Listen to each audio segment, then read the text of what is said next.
Okay, welcome back. We're still on page 520 talking about the statistics of people who are buying. Let me show you some more. So, which method do you prefer for buying? And once again, in-store for consumer electronics is still pretty high, but a sizable chunk, 32% of people are buying it on their PC, and a smaller chunk for online or smartphone. I have a feeling this may have a global perspective that we're not aware of, because I'm thinking perhaps in the U.S., this is not exactly representative. So the first one was, where do I do my research? And then second one is, where do I buy? Which brings us to an interesting topic. Somebody was talking about stores like Best Buy. You can go in Best Buy and you can buy a refrigerator or a new computer or whatever, a game console or whatever it is they sell, television set. And a lot of people will do their research like on Amazon and go, oh, I kind of think I like this. And then they'll drive to Best Buy so they can fondle the merchandise, look at it, make sure it's sturdy and it'll physically fit the way I want it to fit. And then after they've done some additional research at the store, they go back home and buy it online. Yeah. Of course, that makes companies like Best Buy a little annoyed because they're basically a storefront for some other company. Okay. I'm not going to go through all this, but let me just tell you some of the things that are in there. What percent of the sales are in mobile? That's a good thing, because if you don't know what percent of your people are running on mobile, you probably don't know how to develop your website to make it a little bit more mobile friendly. If it's only 2% or 4%, or in this case 8% for consumer electronics, if it was 8%, I'd go, yeah, I guess we'll have a mobile site. No big deal. But if it was 20 or 25%, it'd be, oh yeah, we're definitely going to have a mobile version of our website. They talk about age and gender, who's buying online, and another one is region and a particular country. What countries are better suited for doing online. And believe it or not, the emerging markets are doing a lot better than we are in the U.S. Okay, so a lot of good information there. You probably need to know as an e-commerce person to figure out, where's your traffic? Because if you don't know that 20% of your traffic is coming from Japan at 2 o'clock in the morning, you don't know that, you may pick 2 o'clock in the morning to do maintenance on your server. Maybe you need to pick some other time. Okay. All right. Moving along. On page 521, they talk about some issues, because once again, things are not completely settled. One is the intellectual property issue. Let's say I have a trade name called, let's say I want to have a website, and so I go in and register a website for www.oreos.com because the Oreo Nabisco people haven't created a website like that. So, but I go in and get one because no one else has got it. And then a couple years later, they realize, man, we need our own website. So they say, well, I'm sorry, that one's already taken. And so what that happens is, it's called cyber squatting, is the Oreo company will say, look, we'll just buy the domain from you. Here's $10,000 to make this problem go away. And there are people out there that do this for a living. When a brand new, Ford Focus came out, they went and registered FordFocus.com. So in the hope that someday somebody's going to say, well, we want that domain name. Now, it's technically not illegal, but there is a couple of laws that were created that were designed specifically to do that. What you can do is do misspelled things. So I tell you what, let's go here and I'm going to mistype Google.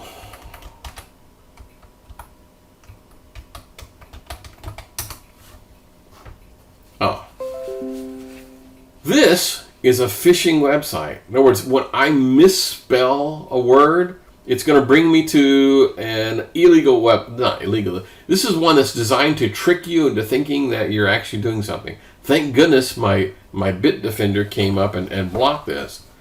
Isn't that pretty cool? So it's very common that people don't pick Ford Focus. They pick something that's misspelling of Ford Focus. So misspelled words are often used.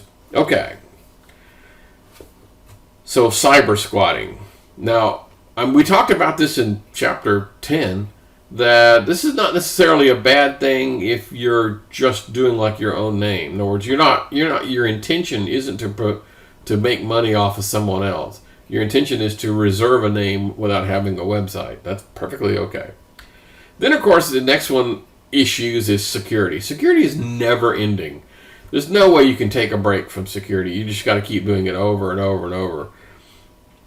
So, for example, it doesn't take too many headlines like the Target break-in from a couple of years ago, where malware got put on there. And this, by the way, the Target one was not online.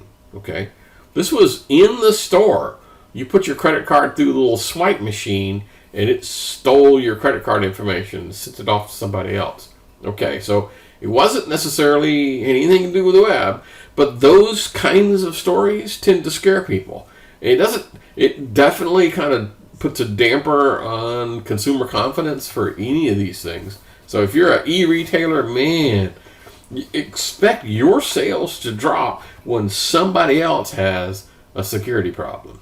Yeah, I know, it kind of sucks. Even though you didn't do anything wrong and your site is secure, somebody else got caught being sloppy, and unfortunately you get punished as well.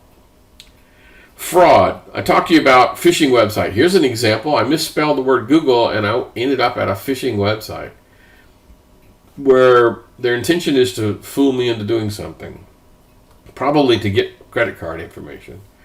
The other issue is taxation. Now, the states basically just haven't kept up. The state laws haven't kept up with cybersecurity. Not cybersecurity, with just the web. The idea is when I conclude a transaction in a state, I'm supposed to charge state sales tax.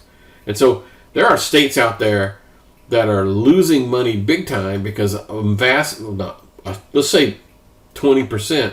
20% of their sales isn't going through a brick and mortar store, it's doing it online. And so they're missing 20% of their revenue for sales tax. So basically they have to increase their sales tax to make up for the difference in volume. Okay, so it's not really fair that the web people get away scot-free and everyone else has to pay a little more. There's a couple of web laws out there that they're working on. There's a Marketplace Fairness Act. It's gone nowhere in the Congress. It hasn't even been brought up to vote. But basically it says, hey, if you're doing business, you still need to collect sales tax. Okay, so it hasn't made it anywhere, but that's good. The next issue is international stuff. And yeah, this is different. If I had, excuse me, if I had Joe's Plumbing, and I'm open from 9 to 5. At 5 o'clock I close the doors. I go home. I don't expect to get any phone calls from irate customers, but at home, and they're going to get an answering machine. It's no big deal. I'm open this many hours a day, and that's it. That's not the way it works on the web. You're open 24/7, and if you have customers coming in from other regions of the globe where the time zone is different, it's 5 o'clock at their place, but you're long since closed. That's not going to work. So yeah, the 24/7 operation and global operations is really part of the key. The first thing is language. I mean, if this was a brick and mortar store and I picked up the phone and I hear somebody speaking in a foreign language that I don't understand, I'd go, I'm sorry, ma'am, I don't understand you. Click. Again, in the web world, you can't do that. If you're going to have tech support, you're going to have tech support in multiple languages. Yeah. Okay. So, multiple languages for sure. And then let's talk about the web page. So, am I going to have my web page in multiple languages? One in Spanish, and one in French, and one in German. And yeah. If you want people to shop there, you're going to have multiple versions of your web page in different languages. There's some really cool tricks you can use, like that swap out the content. Using XML of all things, but most people, have their web page set up, and it'll detect the language and then give you whatever language you're supposed to. There are some problems with languages. One is, we are a left to right language in the English, but, a lot of the Arabic languages are right to left. So things either go this way rather than going that way on the page. So when I have this, like this menu system here, it really should be over there. And instead of having the words, go that way, they start on this side and go that way. All right. So that's an issue. The other issue is I've got my web page exactly designed the way I want it because I designed it in English. And then you translate it into German. And German typically has very long names for some of these things. We might call it stuff, and it's 4 characters long. But it translates into German something that's 17 characters long. And so it is possible that things physically won't fit on the screen when they get translated. They all get jumbled up. So the length in characters, that matters. And then, of course, how in the world am I going to do tech support? It's just me. It's a mom and pop operation. I got my son helping me out. So it's me, my wife, and my son. We're all the 3 employees. And what am I going to do? Send him off to school to learn a couple more languages? That's just not likely. I need to hire a company that does my tech support for me, that can answer things in different languages. The other is payment systems. The guy has a payment card that I've never seen before in my entire life. Don't know what to do with it. I don't, if it's not Visa or MasterCard or American Express or Discover, I don't know what the heck it is. So the payment card system on your website has to be able to handle everything. And then another one is the credit card systems necessarily may do currency conversion. But you're going to have to show the prices in their currency. Show it in pounds, show it in euros. So you're going to have to do currency conversion. If you're showing somebody the price of something and the currency conversion fluctuates on a daily basis or a weekly basis, those prices are going to have to change. That kind of sucks, doesn't it? Okay. And then, of course, shipping.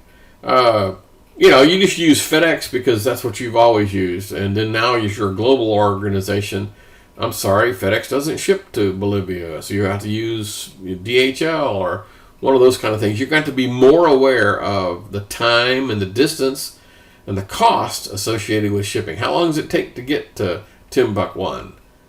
And what is it going to have to go through, like 2 different vendors to be able to get there? Is it going to take a week? You need to know all this stuff because you can't promise them 7-day shipping because maybe that won't work. Okay.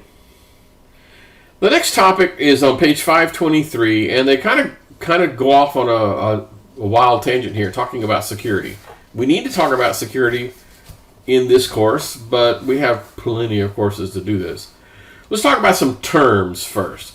First is the term encryption and decryption. That's pretty straightforward. Encryption means I'm taking something and I make it unreadable, and then decryption takes something that's unreadable and makes it readable. Okay, that's no big deal.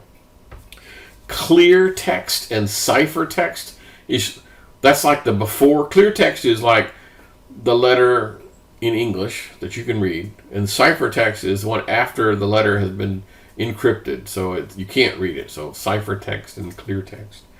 And then they use the terms like key and password. Those are basically the same thing. It's the thing you use to do the encryption key, the encryption password, kind of sort of the same. Okay, there are 2 major categories of encryption. But quite frankly, this is kind of a deep topic and we're almost at the 15-minute mark. So we'll just hang on a second and we'll pick this up again in just a few.